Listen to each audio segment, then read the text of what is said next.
네, 달쌤의 미디어 교육 오늘은 첫 번째로 기존의 오브젝트가 아닌 좀 새로운 오브젝트가 필요할 경우에 내가 원하는 이미지를 가지고 올 수가 있어요. 그렇게 가져와서 오브젝트로 이미지를 활용하는 방법에 대해서 살펴보겠습니다. 자, 먼저 어떤 메뉴를 활용하시면 되냐면 오브젝트나 상단 오브젝트 어디든 상관은 없습니다. 오브젝트 메뉴에서 우측에 보시면 오브젝트 상세 메뉴가 나오죠. 여기에 나의 오브젝트라는 메뉴가 있습니다. 하단을 열면 내가 지금까지 제 맵 안에 활용했던 모든 오브젝트들이 다 뜨는데요. 공간을 여러 개 가지고 계신 분들은 여기에 해당하는 오브젝트가 다 들어있다고 보시면 되겠습니다. 한 번이라도 사용한 적이 있다면 여기에 기록이 되는데 여기 추가라는 버튼이 보이실 거예요.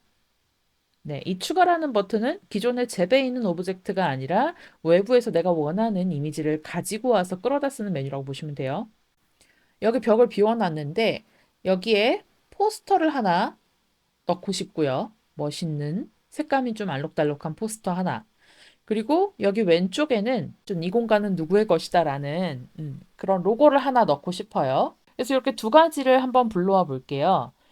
자, 아까도 말씀드린 것처럼 오브젝트를 누르고요. 나의 오브젝트 추가를 누르시면 자, 여기 새로운 디자인을 불러올 수 있는 창이 뜨죠. 이 창에서 본인이 원하는 이미지가 있는 폴더로 들어가셔서 저 같은 경우는 로고 먼저 불러와 볼 건데 이렇게 제 유튜브 로고가 여기 있거든요. 네, 열기를 한번 해보면요. 네, 같은 게 두 개 들어와 있는 건 제가 이미 기존에 불러서 연습을 해봤기 때문이고요. 이렇게 하단에 나의 오브젝트에 가장 최근에 불러다 쓴 이미지가 뜬 것을 확인할 수 있죠. 자, 이 이미지를 클릭을 하시고 슬쩍 마우스를 갖다 대면요. 어느 정도 크기로 들어오는지 확인이 됩니다. 지금 제가 가지고 온 이미지는 배경이 없는 벡터 파일이고요. 확장자는 .png라고 되어 있습니다. 요거를 좀 넣고 싶은데 지금 너무 크잖아요. 그래서 이거를 아래쪽에 크기 조절을 활용해서 네, 일단 17 정도로 했고 지금 요 위치에다 갖다 넣자니 너무 벽에 딱 붙어요.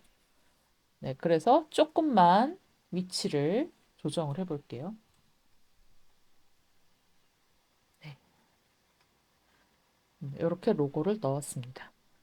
이번에는 여기에다 넣을 포스터를 한번 직접 다운로드를 해보도록 하겠습니다. 이미지를 무료로 활용할 수 있는 사이트에 한번 들어가 볼 건데 그걸 설명드리기 전에 우리가 이제 이런 오픈되어 있는 온라인 플랫폼에서 활용할 수 있는 컨텐츠들이 정해져 있다는 걸 여러분도 알고 계실 거예요.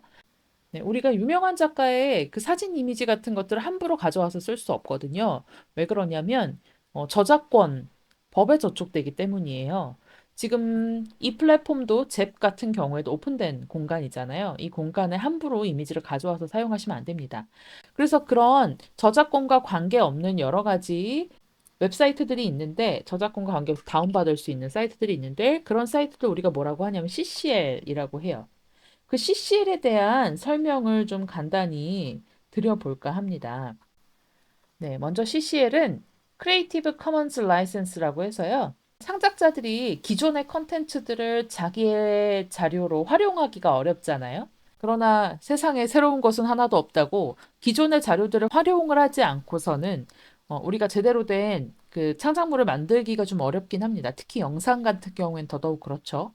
음악과 이미지, 그다음에 영상 자료들마저도 소스가 다 필요하잖아요. 그래서 그러한 소스들에 대한 저작권 문제에 대한 문제의식을 가지고 계신 분들이 뭐 저작권을 되게 다양한 차원으로 나눠서 창작자의 권리를 보호하고 창작자가 원하는 만큼 저작물을 활용할 수 있도록 하는 그런 가이드를 마련해 놓고 있습니다. 그래서 그 요런 CCL과 관련해서는 그 라이센스 사용에 대한 다양한 기호들을 제공하고 있거든요. 그래서 공공적으로 활용할 수 있는 그 컨텐츠들을 창작자가 자발적으로 공유하는 웹사이트들도 우리가 발견하실 수가 있는데 그런 웹사이트들에 우리 여기 보면 CCL 종류별 표기 조건이라고 해서 5가지가 나오죠. 여기에 나와 있는 것처럼 이런 표기들이 다 되어 있어요. 근데 어떤 곳은 그림으로 되어 있고 어떤 곳은 그냥 바로 글씨로 설명으로 되어 있는 경우들도 있어서 사이트마다 특징들을 잘 보시고 활용을 하시면 좋겠습니다. 첫 번째는 by라고 해서 저작자를 표시하는 항목입니다. 요거는 반드시 제작자를 표시해 달라라는 요청이 있을 경우 표시를 하시면 되고요. 뭐 웹사이트에 따라서 출처가 기입되어야 하는 경우들도 있습니다. 그다음에 아래쪽에 달러에 금지 표시되어 있는 건 뭐냐면 상업적으로는 이용할 수 없다는 표시입니다. 그래서 비영리 목적으로만 허용 가능하니까 참고해 주시면 되겠습니다. 보통 상업적 이용 불가 이런 방식으로 이제 서술이 되어 있기도 해요. 세 번째 같은 경우는 ND라고 되어 있죠. 변경 금지라는 의미고요. 요거는 이제 내용에 대한 변경이나 2차적 저작물 작성 금지라고 해서 기본 저작 물 그대로 그 컨셉이라든지 전체적인 완성도 그대로를 활용하실 수만 있는 그런 특이한 저작물에 해당합니다. 이런 건 영상에 절대로 이용하시면 안 됩니다. 그리고 네 번째 SA라고 해서요. 동일 조건 변경 허락이라는 의미입니다. 이것은 좀 어려우실 수 있는데 원 저작물이 갖고 있는 여러 가지 권리들이 있거든요. 저작권 법에는 뭐 배포권도 있고 뭐 사용권도 있고 굉장히 다양해요. 그 저작물의 형태에 따라서. 근데 그것과 동일한 라이센스를 적용하는 경우입니다. 그리고 마지막으로 요게 이제 가장 영상하는 사람들이 선호하는 표시인데요. CC 제로라고 해서 요 출처 없이 상업적으로 누구나 이용이 가능한 어디에 어떻게 써도 문제가 되지 않는 무료 컨텐츠라고 생각해 주시면 되겠습니다. 그래서 가급적 이제 웹사이트를 통해서 이미지를 찾으실 때는 CC 제로 컨텐츠를 찾으시기를 안내를 드리고 있어요. 여기 크리에이티브 커먼즈 코리아라고 해서요. ccl.cckorea.org라고 이렇게 CCL에 대한 개념을 국내 최초로 도입했던 재단이 있습니다. 여기 사이트에 들어가시면 확인하실 수 있으니까 참고해 주시면 될 것 같고요. 우리는 오늘 본격적으로 이렇게 세 개의 사이트를 안내를 드릴 겁니다. 세 개를 다 방문해서 이용법을 알려드리는 것은 아니고요. 우리는 첫 번째 픽사베이라는 사이트만 찾아가서 함께 해볼 건데 대부분의 컨텐츠가 CC 제로 컨텐츠입니다. 그리고 한글 호환성이 좋고 대부분의 페이지가 다 번역이 지원되니까 참고하시면 좋을 것 같고 무엇보다 로그인이 필요하지 않죠. 그래서 내 정보를 웹사이트 측에 제공하지 않아도 된다는 장점이 있습니다. 저는 픽사베이를 이용하지만 여러분은 다른 데도 한번 들어가서 자료들을 검색해 보실 수가 있겠습니다. 인터넷 창을 통해서 한번 접근을 해볼 거예요. 지금 제 화면에 상단에 보시면 인터넷 창 새 탭을 만들 수가 있습니다. 자, 새 탭을 눌러서요. 저는 검색창을 구글로 사용하고 있는데 여러분들 뭐 네이버나 자주 이용하시는 다른 사이트를 이용하셔도 되겠습니다. 자, 포털 사이트 검색창에다가 한글로 픽사베이를 치셔도 되고 영어로 쓰셔도 돼요. 픽사베이를 검색하시면 이렇게 웹사이트가 나와요. 여기 초록색 PX라는 아이콘은 잘 봐주시면 되고 놀라운 무료 이미지라고 사이트 이름이 뜹니다. 클릭을 해서 들어갔더니 이제 한국에서 접속한 이 IP를 읽어서 얘가 픽사베이 코리아를 바로 잡아주고 있어요. 자, 이렇게 기본 이미지들이 뜨고요. 이제 검색하는 방법을 한번 설명드려 보면요. 여기 검색창에 카테고리를 나눌 수 있습니다. 우측에 보시면 지금은 모든 이미지라고 되어 있고 만약 원할 경우 사진 이미지만 모아서 보거나 일러스트만 모아서 보거나 벡터 파일은 이제 배경이 없는 파일을 얘기해요. 이런 것만 모아서도 보실 수가 있습니다. 지금은 모든 이미지로 해두고 포스터라고 한번 검색을 해볼게요.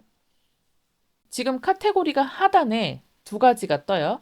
여기는 총 검색된 이미지 개수가 나오는데요. 여기 자세히 보시면 이게 글자가 작아서 어떤 게 유료이고 어떤 게 무료인지 확인이 안 되세요. 지금 스폰서 이미지라고 되어 있는 건 링크만 걸어준 겁니다. 즉, 아이스탁이라는 웹사이트로 넘어가는 링크들이라고 보시면 되고요. 우리는 이 픽사베이에서 무료 이미지를 쓸 거기 때문에 로열티 없는 이미지 하단의 이미지들을 사용을 해주시면 되겠습니다. 일단 이 중에서 관심 있는 이미지를 하나 클릭하셔서 들어가 보시면 해당하는 이미지가 명확하게 이 귀퉁이까지 확인이 되고요. 그리고 좌측 하단에 보시면 컨텐츠 라이센스라는 초록색 글자가 보입니다. 여기 들어가시면 이렇게 해당하는 컨텐츠의 제작자가 직접 올린 라이센스 요약본이 있어요. 요거를 자세히 들여다보셔야 돼요. 이거를 번역을 하실 수가 있어요. 통째로. 여기 지금 팝업창 떠 있는데 빈칸에다가 우클릭을 하시면 한국어로 번역이 가능합니다. 이거는 크롬에서 가능한 거고요. 여러분은 크롬을 쓰지 않으신다면 뭔가 크롬으로 바꿔서 픽사베에 접속을 해주셔도 되고, 다른 번역 방법을 알고 계시다면 그렇게 번역을 하셔도 되겠습니다. 지금 여기가 중요한 이유는 뭐냐면, 여기 지금 체크되어 있는 거 보이시죠? 초록색 체크사항은 허용되는 범위, 그 다음에 X는 금지되는 조항입니다. 그래서 요거를 꼭 확인하시고 나서 이걸 이용할 수 있는지 없는지를 판단하셔야 합니다. 대부분 무료로 콘텐츠를 사용할 수 있게끔 되어 있는데, 간혹 그 제작자를 꼭 밝혀달라는 요청들이 있을 수가 있습니다. 그래서 여기 아래 금지되어 있는 거랑 허용되어 있는 것들을 꼼꼼히 살펴볼게요. 저 같은 경우엔 무료로 콘텐츠를 사용할 수 있고 작성자 밝히지 않아도 된다고 되어 있죠. 그리고 새롭게 수정하거나 각색도 가능한 2차 저작물 제작이 가능한, 즉 영상이나 플랫폼에 업로드가 가능한 작품이라고 봐주시면 될 것 같아요. 안 되는 건 그럼 뭘까요? 안 되는 건 이제 이 컨텐츠만 단독으로 판매하거나 배포할 수는 없습니다. 그러니까 이것 자체가 본인 저작물이 아닌데 이것만 단독으로 팔 수는 없겠죠. 그 다음에 두 번째, 인식 가능한 상표나 로고, 브랜드가 포함되어 있는 경우에는 안 된다. 상업적으로는 사용할 수 없다라고 되어 있고요. 그 다음에 세 번째, 알아볼 수 있는 인물이 등장하는 콘텐츠를 부도덕하거나 불법적인 방식으로 활용하는 것도 안 된다. 이건 너무 당연한 거죠. 마지막으로 오해의 소지가 있거나 기만적인 방식으로는 활용할 수 없게 되어 있습니다. 본인이 제작한 것이 아닌 콘텐츠를 가지고 남용하거나 오용하지 말라는 얘기인 것으로 확인이 되죠. 자, 여기까지 확인을 하셨다면 콘텐츠 라이센스 요약 우측에 X를 닫으시고요. 이제 이 이미지를 다운로드 해봐야 되겠죠. 다운로드는 우측 상단에 다운로드 버튼을 누르시면 되고, 여기 클릭을 하시면 이렇게 지금 기준 다운로드 값이 나옵니다. 이거 이미지마다 달라요. 이거를 더 큰 거를 원하신다고 다음을 누르시잖아요. 이제 벡터 같은 경우에는 배경이 투명한 이미지예요. 근데 굳이 이거는 정사각형의 배경이 다 채워져 있는 거라서 벡터 그래픽으로 받으실 필요는 없고, 만약 조금 더 큰 이미지를 원하실 경우에는 로그인을 해주시면 됩니다. 근데 저는 로그인이 되어 있는 건데, 이걸 로그인을 안 한 채로 얘보다 기준값보다 큰 거를 클릭을 하시면 로그인하라고 바로 메시지가 뜨거든요. 네, 그래서 기준치보다 작거나 기준치와 같은 값을 다운로드 하시길 추천드리고요.